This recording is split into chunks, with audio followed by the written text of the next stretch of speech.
भागवत का प्रसाद क्या है, भागवत में कैसे रहें। तो कहा भागवत में यजमान को चाहिए कि जो कथा सुनाने वाले व्यास जी हैं उन्हें भगवान मानकर, उन्हें भोग आदि देकर, उनकी सेवा देकर फिर सेवा ग्रहण करें, भोजन करें, भजन करें, सोएं बैठें। पर जो कथा सुना रहे हैं पहले उन्हें सुलाएं, पहले उन्हें खिलाएं, पहले उनकी फिक्र करें, पहले उनकी चिंतन करें और उन्हें क्या समझें, भगवान। अच्छा, भगवान को कोई कमी ना रहे ये सोचते रहें, जितना हो सके उतना आनंद सुख उन्हें प्रदान करें और उसी दिनचर्या में खुद रहें। व्यास जी के लिए जो बना है वही खाएं। क्या बना है? बहुत खट्टा नहीं खाएं, बहुत मिर्ची ना खाएं, ज़्यादा खट्टा नहीं खाएं, ज़्यादा मिर्ची ना खाएं और तला हुआ ज़्यादा ना खाएं। है जैसे बैंगन है ये सब ना खाएं। एक आध दिन तो बैंगन बनेगा, 7 दिन में त्याग देना, नहीं खाना, दूसरा कुछ खा लेंगे। बैंगन बड़ा वर्जित है कथा के लिए। क्यों वर्जित है? क्योंकि बैंगन में कब्ज होता है, कब्जी। और आप भोजन करेंगे 12 बजे, 1 बजे कथा में आएंगे तो बैंगन जो है पेट में कब्जी करेगा तो माथा दुखाएगा, गैस बनेगी, एसिडिटी बनेगी, चित्त अच्छा नहीं होगा, क्योंकि बैठ के कथा सुननी है तो लफड़ा हो जाएगा। इसीलिए हल्का भोजन करें, हाँ, और कम सुख देने वाले आसन पे सोएं। है कम सुख देने वाला आसन क्या होता है? कुशासनम कृतम भूयः, कुशा का आसन, चटाई वटाई डाल के धरती में सोएं। चलो मत सोना, हमने जो सुविधा दी है उसका भोग करिए।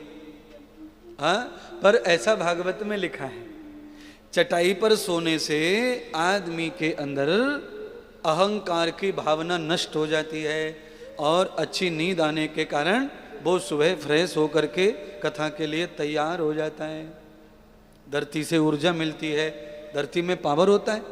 अच्छा, धरती में पावर नहीं होगा तो धरती में बीज डालते हैं हम लोग, सूखा बाजरा डाल दिया, गेहूं डाल दिया, कपास डाल दिया, धरती में ऐसे डाल देते हैं अंदर, और धरती में से कैसे फूट के बाहर आता है? तो धरती में ऊर्जा होती है, अग्नि है धरती में। तो उस अग्नि की जरूरत इस शरीर को है, बुद्धि को है, आंखों को है, इससे चार्ज हो जाते हैं।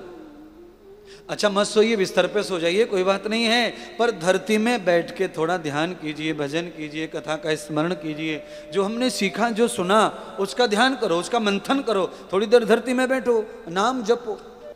और बिना गुरु मंत्र लिए कथा सुनने का अधिकार नहीं माना है यजमान को। बाकी लोग सुने, पर जो आयोजक है उनके लिए नियम है। समारंभम कृतम जाताम, सबसे कठिन क्या नियम है जरा सुनिए। सबसे कठिन व्यास जी का नियम है, सबसे कठिन व्यास जी का नियम यह है कि व्यास जी का जिस कुल में जन्म हुआ है, जब तक पोथी कथा होकर बंध न जाए तब तक अपने कुल के किसी आदमी से वार्तालाप नहीं करना, यह व्यास जी के लिए कठिन नियम है। इस नियम को कोई भी पालने को तैयार नहीं है। और 7 दिन की बात है, बताओ, अब 7 दिन इस बात को कौन पाल रहा है? कोई नहीं पाल रहा। जिस कुल में हमारा जन्म हुआ है उस कुल के किसी भी व्यक्ति से वार्तालाप, फोन आदि नहीं करना। व्यास जी को, गुरु जी को, उसका त्याग होना चाहिए। हम जब तक कथा में बैठे कथा सुनाते हैं तब तक हमें केवल यजमान और श्रोताओं से ही वार्ता करनी चाहिए, तब श्रोता का कल्याण होगा, तब उसे फल प्राप्त होगा। पर यह संभव नहीं है आज के युग में, यह कलयुग है, सब झूठा है, नाटक है, सब छल है, कपट है, तो सब नुकसान भी हो रहा है।